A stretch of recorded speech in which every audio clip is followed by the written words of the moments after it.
Et dans le même genre, mais en beaucoup plus grand, ça c'est tout à l'heure, départ d'une autre aventure entre collègues, le Free Andes Trophy, un raid qui consiste en fait à traverser la France de Paris à Brest en associant des valides et des handicapés. On va en parler avec Pierre Steff. Bonjour, merci d'être avec nous. Votre idée, si je résume, c'est 800 km en canoë et vélo tandem adapté.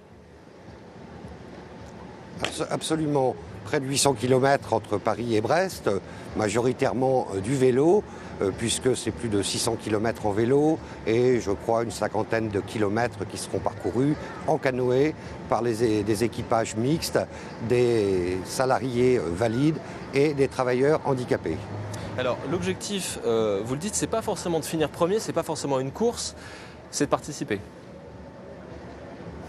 Absolument, l'essentiel étant de participer, puisque l'objectif, c'est bien de montrer tout au long du parcours, dans les villes qui seront traversées, dans tous les lieux qui seront traversés, comment il est possible, et il est envisageable et possible, de faire travailler ensemble des salariés, des travailleurs handicapés et des salariés d'entreprise. C'est un formidable challenge.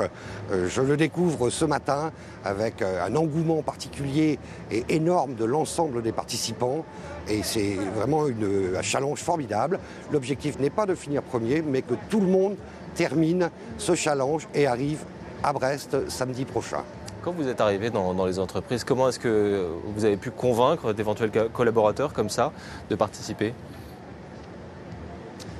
Eh bien écoutez, je vais vous citer l'exemple de l'entreprise que je préside, le groupe de protection sociale Humanis. Nous gérons de la retraite complémentaire, de la prévoyance et de la santé pour près de 10 millions de personnes en France. Et effectivement, pour nous, c'est un challenge énorme que de travailler sur le handicap. Nous avons un pourcentage de travailleurs handicapés au-delà du minimum légal. Au niveau de la direction des ressources humaines, c'est un challenge. Donc bien évidemment, lorsque cette proposition a été faite à nos équipes de travailler, de participer à ce challenge, c'est avec beaucoup de plaisir que nous sommes investis et que nos équipes se sont investies. Et nous mettons aujourd'hui 3 équipes dans ce challenge Free Andes Trophy. Steph, on rappelle le départ de ce Free Andes Trophy, ce sera tout à l'heure et l'arrivée le 30 mai prochain à Brest. Du jazz à présent.